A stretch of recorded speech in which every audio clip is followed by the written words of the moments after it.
back to another episode of I'll Allow It Nevada, your go-to podcast for quick insights into Nevada's judicial education. I'm your co-host, Seth Easley, representing the Supreme Court of Nevada Administrative Office of the Courts, Judicial Branch Training Unit. In our last episode, we began an in-depth discussion on case management systems in Nevada courts. Let's jump back in with our host, Anne Marie Mayu, and our guest, Amber Putz, AOC IT Supervisor, to continue our conversation on this essential component of judicial administration. Let's delve a little bit into the security and the integrity. How do we keep the data secure? And keep the integrity of the data in this new case management system, in this new, innovative world? I mean, cybersecurity is huge. Huge. So making sure, if we're going to go to a web-based platform, which is what we're looking at, making sure the provider we choose has a very beefed up cybersecurity. A couple of them, they have very good cybersecurity. You're constantly monitoring the different things. They have their own teams. We, of course, within the Supreme Court and within the AOC have our own cybersecurity. Yes. Of course, making sure all our, websites are secure, making sure the data is secure within those websites, making sure our servers are secure while they're on premises. So making sure we're not subjecting to ourselves with attacks, making sure we're always updating newest patches. I mean, just like your phone, you have to upgrade every so often because there's newer patches or things are happening they want to protect against them. Same thing with our case management system. We have to do upgrades or patches every month to make sure that we have the newest, latest security patches to make sure we're doing everything we can to not be susceptible to an attack. Right. Training is huge for cybersecurity, making sure your staff isn't being emailed links that you're clicking on that are not real. And how do you know? You get an email that says it's from it@yourcourt.com and it says, hey, click here to change your password. How do you know it's real? Right. So training on those little cues to look for and how to react to something like that before clicking to make sure it's real. Right. So engaging in those different practices to really make sure it's safe. Well, and I think just a side note a little bit, I think our I know our IT department here at the Supreme Court of Nevada is phenomenal at sending out an email that says, okay, we're going to send you this link for this training in a couple days. That level of communication is huge. And I think even HR will send out an email when they're going to send out new training because we have that whole new system. And even though I kind of had to dig for that email before I clicked on that link, but because I've gone through those trainings that IT has provided, I know hold on a minute. Yeah, look at it. Is this really right? Oh, yeah. Is this really coming from them? And do I have an email previously that says, yes, we're going to be sending you this and it's okay? So it's absolutely that education, that training on that part, and then establishing those different protocols. The other thing we have departments that handle a lot of this. There's grants for cybersecurity reviews. We've recently embarked in one we're working with some courts on that will come, and we have companies that come in and review their cybersecurity to see if maybe there's areas for improvement within their own IT to help them be safe. That's awesome. So there's always grants out there to help facilitate that and different things and reviews that can be done to help each individual courts, because each individual court usually has their own local IT. So if you're county based, you may use the county's IT, or if you're city, you might partner with someone. Mm-hmm. So having that ability to have someone come in and just review to make sure that you're not vulnerable. And then if so, how can we help you, fill in that gap? Right. So we embark on a lot of that too with different departments. With our IT department is helping those courts get those reviews and access to whatever they need to fill the gap. Right. So what do you need from our Nevada judges? What is it? If there was one thing that you say, hey, I really could use this from them to make this successful, what would that be? I mean, I love the input from them, either from them or court administrators. Sure. We have some judges that are very hands-on, others that they really defer to their court administrator because they're the expert on that matter. Sure. So input, we can't fix something if we don't know it's not working for you. Right. We want honest feedback. We want, constructive feedback. We want to there's some things that we will never be able to fix. You have to click the button to open it, or, yes, unfortunately, until we get some AI robots that will read our brain, we have to manually initiate certain things. But if we're lacking in something, if there's a whole component that your court is doing that's lacking, I don't know unless you tell us. So feedback, when we went through AB 116, we had a lot of meetings with our judges and got really good feedback about what their concerns were. How were we going to do this? Feedback on what the direction they thought it was going. Right. So we tried to take all that and formulate best practices as well as we could. Right. So it's really just that feedback and that buy-in to help us make it better for you. And not just that initial feedback, but continue to contact you, because things are going to change. And as you get into the different systems and you see all this integration, you're going to see other needs that maybe your department isn't seeing, but at the court level they are. Oh, yeah. Yeah. So it's continuing to do that. Yeah. You guys may be doing processes that I don't know about. Right. And I can't help make them any easier or better if we don't know. I mean, we just recently met with a court and they went through their processes. And at the end of it, I said, well, I had no idea you guys had to do all of these different steps. How are you doing in the system? And they said, well, not very well. It doesn't really work good for what we need. Well, I had no idea. Right. So now I've taken I'm going to meet with them some more and try to see how can we better that in the system to ease that manual workload. Well, because if you make it more efficient, then it's just a better experience for the public too, right? Yes. Yeah. And that's really important. So what types of training and ongoing support are you planning to provide the judges and the court staff? So I will say, unfortunately, we have not done a lot of training in the past years. COVID, short staffness, different things. And so we've done a disservice there. So one of the things we are working on as the AOC and as for at least our CMS and different products are trainings for all of our users. So from your front counter clerk up to your judge, if they're a user. Like I said, we have judges that are very hands-on in the system, others that are like, I don't need to be hands-on, that's okay. Sure. So making sure we have, new hire training. So we can go through at least the basics with just how to enter a case. One, that gets everyone kind of on the same page of how the system is used. What we're seeing is a lot of lost knowledge. So people are saying, oh, I didn't know I could click that button to do that. Maybe the person retired that knew how to use it and forgot to tell her you heard it once and, we've forgotten about it. Right. So having those trainings to kind of set that stage for this is how, these are the different things that can be used in the system and how to use them. Also, that's going to take a little bit of that workload off the court. If they're not having to devote those hours to training that new employee, maybe they're, if they're training a new employee, they're probably already short-staffed. Sure. They're trying to cover court, different filings, motions, stuff coming in. At least that person can say, okay, I watched this training, and then they can fill in the more personalized pieces of it. Okay, so this court has to enter this here. This is our agency, or different things. So we are embarking on, especially with our new training locations coming in Carson City. Yes. And our new Las Vegas training location. We are wanting to have those in-person trainings, and we'll be working with judicial education on how do we get these trainings online. Yes. So I know we have some options there, YouTube channels, different things where we can sit and record different trainings like how to open a case, how to result a case, how to close a case out. And those can be trainings, and then that court can watch them anytime.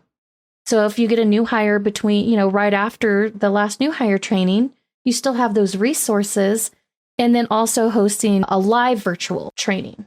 Right. That way the courts can ask questions and, have that conversation back and forth that you don't have with the recorded trainings. Right. I love that. All of the aspects of training. Let's do it all. Let's do it live. Let's do it virtual. Yep. And let's have a recording of it so that they can access it to reference it. Oh, yeah. That kind of stuff. Yeah. New hire is definitely going to be a big one. We also want to have, we're writing training on what we call advanced clerking, right? Like maybe you start at the front counter and now you're in the courtroom. So we have separate modules for in courtroom stuff. So training on that, training on how to become a court administrator. It's a very big jump in duties and different functionality from clerking to court administrator. Maybe now you're doing financials. Maybe you didn't have those responsibilities before. So financials is a big one. Getting a court to balance, making sure you're sending out your proper checks and different things to the state and all of those different accounting aspects. So having some trainings on that, how to issue a check in the system, how to do a refund. It seems easy, but you got to make sure you're clicking the right buttons to make sure the money's coming in and going out as it needs to be compliant with mass. Well, and to be able to train every aspect, and there's so many aspects to working in the court, and to be able to train on all of that, I think is so valuable. And it does then speak to your retention, right? Yeah. If you train your people and they, they're in a good environment and a encouraging environment, then they'll probably stick around. And that's really important. Access to resources. Yes. Right. I mean, yes. I came from a court. I was there about 10 years. And if I had to go cover something that I hadn't covered in a minute, having an access to, a recorded session about how to do it, and then having the written documentation, maybe I could just print out the written documentation real quick and just be like, oh yeah, step 1, open the case, blah, blah, blah. Right. So we want to make sure that we have written documentation along with the recorded, because each person learns different. Yes. So some might be more of a visual, some might need to have that printed and be able to take those notes. Yes. So we want to make sure we have a training plan that is accessible to all of that. Absolutely. Absolutely. So how do you address any challenges or resistance encountered during the adoption or use of a CMS? There's always going to be some. Sure. I mean, first, there's always... People hate change. People hate change. I mean, the thought of getting a new phone, right? You got to transfer everything over. You got to figure out the new button. Oh, it's not my thumbprint anymore. Now it's my face. So we're always going to have resistance to change. And I think the biggest part is trying to find out what the fear is and working with them. Maybe the fear is, oh, I'm not going to be able to do this anymore. How do we make sure that they know they can do it and properly show them and calm that fear that, yes, here you can, let me show it to you. Obviously, there's always going to be some resistance we can't overcome. Sure. And that's to be expected. I always want input, good or bad, right? I mean, you have to have people who are going to say, have an opposing view. Right. You need it. It helps you grow and be better. It helps the system be better when you have that opposing view. If everyone just looks at it and says, oh my God, we love it, it's great. Well, what are we missing? What did we, what's that opposing view? Oh, it's not great here. Okay, we need to look at that. Yeah. So, I mean, I just think truly understanding the opposing view and listening to it, there's always going to be things we can't do. There's always going to be something that someone wants that we just can't do. Right. Yet. We're missing right now a couple things in our current case management system. We've acknowledged that. And that's why we're looking at an upgraded version that contains these things. Like I said, more integrations, more document management, online access, different things like that. Yeah. Yeah. That's good. We're going to stop real quick. While we pause for a brief commercial break, I'd like to make a request to our audience. All Allow It Nevada is not exclusively a certified legal education podcast. It's designed to be inclusive for everyone. Our aim is to connect with communities and provide insightful perspective on the Nevada judiciary. If you find these episodes enjoyable, kindly share the experience with your friends and family. Your support is greatly appreciated. Thank you. It is hard when everyone is used to working with a particular system, even if it's not an efficient system. It does create that sense of fear and a little bit of anxiety. Exactly. And so it's hard to kind of say, no, this is going to be better. Yeah. Is it, you're comfortable with the known, Exactly. So do you just stay there with what you know, or do you go into the unknown that could be better? Well, and then a lot of times, if you really look at it, that familiarity isn't all that comfortable when you see what else you have out there. Yeah. So how do you envision a CMS evolving in the future to meet the changing needs and demands of our courts? Oh, I mean, technology is ever changing, right? I mean, every day it's something new. I mean, now you have AI coming out and is really a big concern within courts. How do you handle that? Like we talked about digital evidence. How do you handle making sure that the evidence is, as it's presented? The changing needs of virtual hearings. We've seen courtrooms or courthouses that are going to virtual hearings that no longer need such big physical spaces anymore. They're downsizing because you don't need a huge courtroom because you're only having half the people come in now. So I think it's just trying to keep an eye on what's going on, of course. And, of course, part of it's, looking at that crystal ball and trying to forecast what may be coming down. I mean, we never truly know. I mean, we try to make sure that we're looking and thinking ahead to start implementing things that in 2 years are going to be a big deal. Right. Some of it's trial and error. Right. We might implement something. We're like, yeah, this is definitely coming. It's going to happen. And then it completely veers left and, and it's going a different direction. So, trying to look at that crystal ball, trying to keep on trend. I think with technology, as we try to implement it in the courts, we have to assess each court individually. So there's a lot coming down.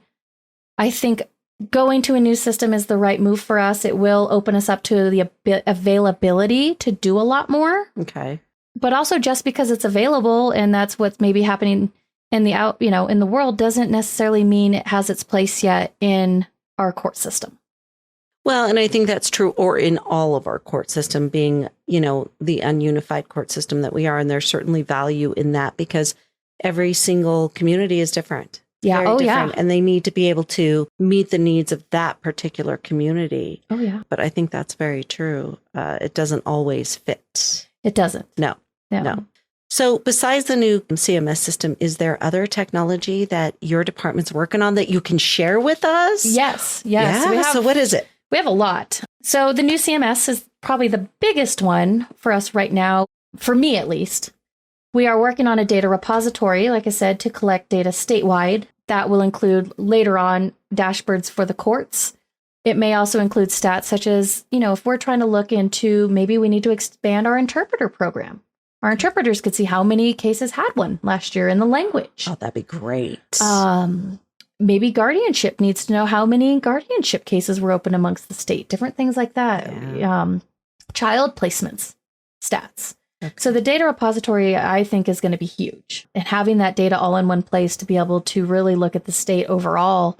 And, it might affect applying for grants. Maybe we need more funding for this department or specialty courts or like the guardianship.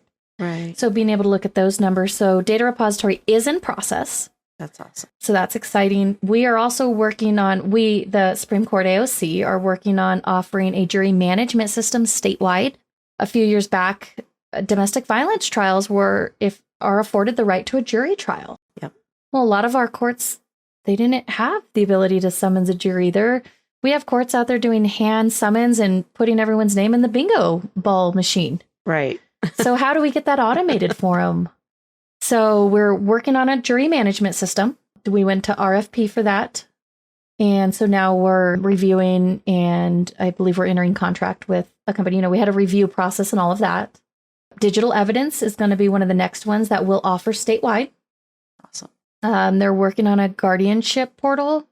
We're working on a family triage portal. So, we have so much going on. We're also working on updating our stats. We have a phase 3 that we are working on for our courts. And then, of course, always reviewing that to see if there's more or different stats to collect that are for better use for the courts.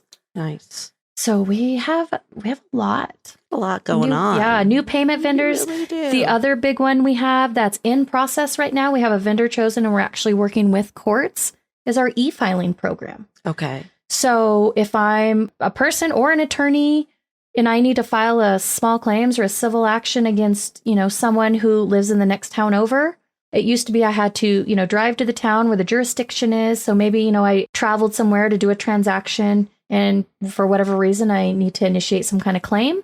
I had to go back to that jurisdiction. I had to do all of that. Well, now I could file it, potentially right from my phone. So I could be, sitting in my house, do it right from my phone. We see that a lot with attorneys maybe in one part of the state, but they're representing their client in another part of the state. They can do filings. Maybe you don't have a car. Maybe it's not convenient for you to get to the courthouse between the hours of 8 and 5, generally speaking. Right. Having that ability to file, on the computer, or even if you don't have a computer, go to the local library and you can file your case. Yeah. Do it from your phone, your tablet. So e-filing is very exciting for us to implement statewide. We do have some courts that already had it. And so we're very excited we've seen how successful it's been for them. Right. So we're excited to be able to offer that. Well, and, over the years, that concept of access to justice has changed. I know. Drastically, right? I mean, it's just now it's necessary to have access on your phone to be able to achieve that. And I think we saw a lot of change from that really come out. I mean, COVID affected every industry, right? Yep. I mean, we can't talk about increasing access to justice without really referencing it. I know. Right. It changed how we do things. I mean, it used to be if you wanted to initiate some kind of court action, you had to go, generally speaking, Monday through Friday, 8 to 5, and file your paperwork, right? Yes. Well, we had a lot of courthouses shut down or, limited accessibility during COVID. So how did we get our filings in? So start with ability to, just mail them in, right? Right. That was a huge step. The ability to mail them or Dropbox. Yeah. Okay, well now how can we get them electronically? So I think that was a catalyst for some of this change. I mean, while it was not how we expected to get here, right, it definitely increased the need for some of these things. But it just completely opened up that whole world of technology and the possibilities. Yeah. So it's important to recognize the good stuff that came out of it. And there, I worked at a court at the time and we had to get very creative, right? I saw courtrooms that had microphones hanging from a ceiling with some duct tape, right? Because they had to be able to space people out when we couldn't get that microphones over there anymore. Right. Plexiglass around everything. How did that affect your recordings? Right. So you had to get creative. So now it's trying to take what we learned, the good and the bad during that time, and implement these systems to continue that progress that we did make. Right. The good things out of it. Just let's keep that stuff. Yeah, absolutely.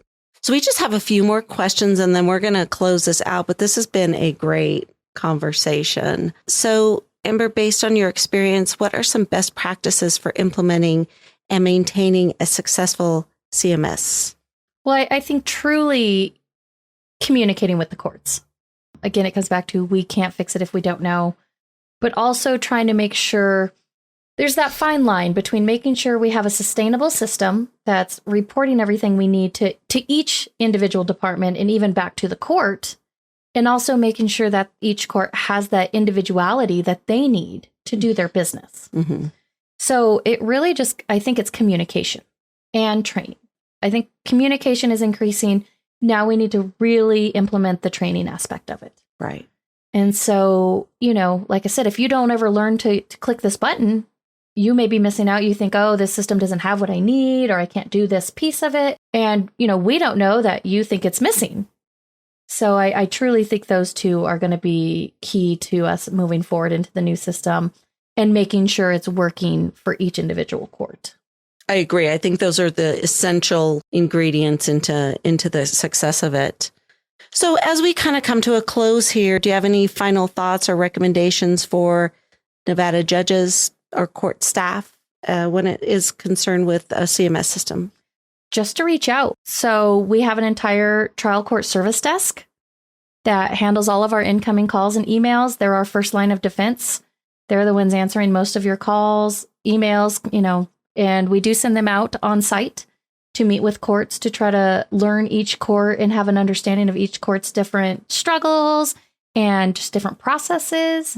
We also have a set of analysts that are working behind the scenes on escalated issues and to implement these new products or services and, like I said, configure this new CMS. So I think just the biggest thing is communication.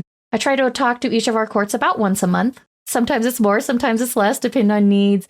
We try to email out at least once or twice a week, different things. Some of it's good, some of it's bad. Every now and then a system's down or this or that.